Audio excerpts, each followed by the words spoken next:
Hi everyone. Today I am going to brief out about a new topic which is distillation. So everyone are familiar with the topic distillation and what is the major difference between distillation and evaporation. So in case of evaporation, say we will take a solution, consider it as brine solution. Brine solution is nothing but the solution of sodium chloride. Sodium chloride. So when we are heating this brine solution, the water will get vaporized and we will get the solid sodium chloride crystals, which is known as evaporation. Whereas when we have a mixture of water and ethyl alcohol, in order to separate the water and ethyl alcohol from a mixture of these two, we will go for the distillation process. So distillation depends on the boiling point of the constituents present in a mixture of solution. So in simple words we can say that distillation, it is a separation of mixture of separation of a single constituent from a mixture by knowing the boiling point of each constituent. So here the vaporization process yields a liquid in vapor phase containing more than one constituent. So both the liquids we can get in the vapor state depending on the boiling point of the liquids, whereas it will have different constituent in its vapor form. So hence one or more constituent is recovered in its pure state. So separation of mixture of alcohol and water is distillation, whereas the separation of brine solution into salt and water is known as evaporation.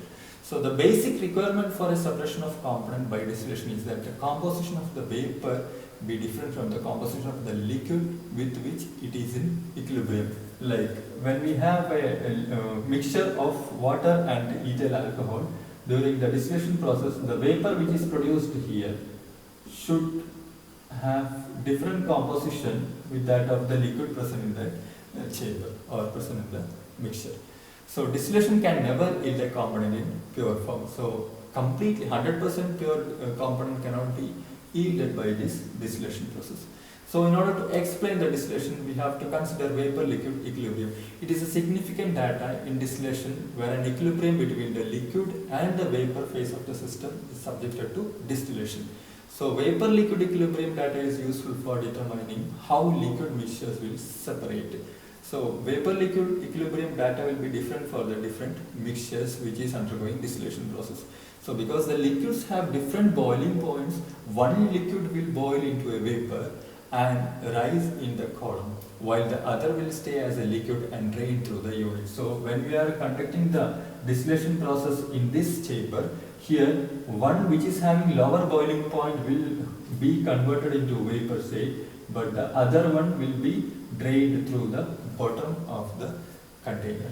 So in order to explain this phenomena, boiling point diagrams are always preferred. So vapor-liquid equilibrium is a state in which a pure component or mixture exists in liquid, vapor phase with mixture exists in liquid and vapor phase with the mechanical and thermal equilibrium and no net mass transfer between the two phases. So between the vapor phase and liquid phase, no net mass transfer. There is no mass transfer, but they are in the equilibrium state, thermal and mechanical equilibrium state.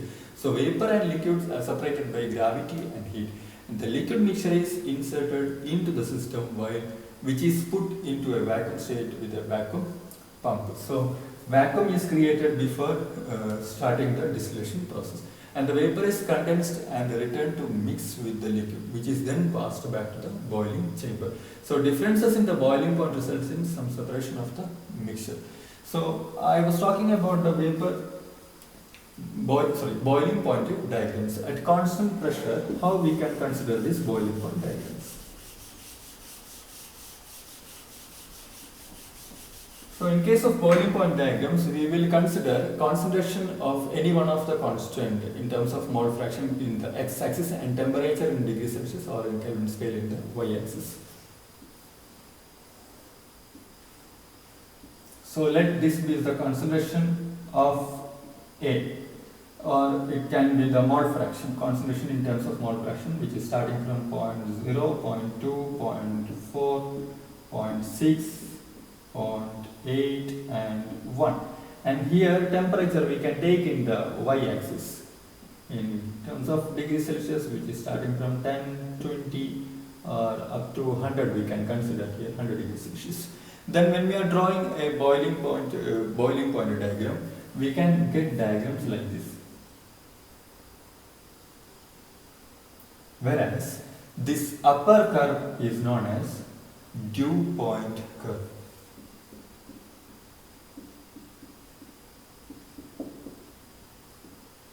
And the lower curve is known as bubble point curve.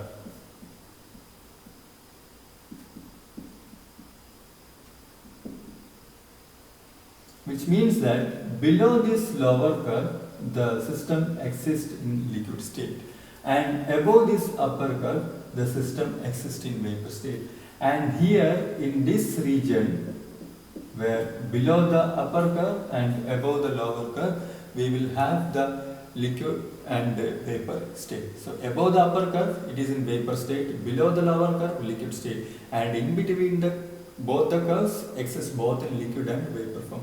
The boiling point diagrams are generally obtained experimentally. So as I told you already, boiling point diagrams will be different for the different composition, and it varies with the change in pressure. Hope you all understand the basic concepts of distillation. Thank you.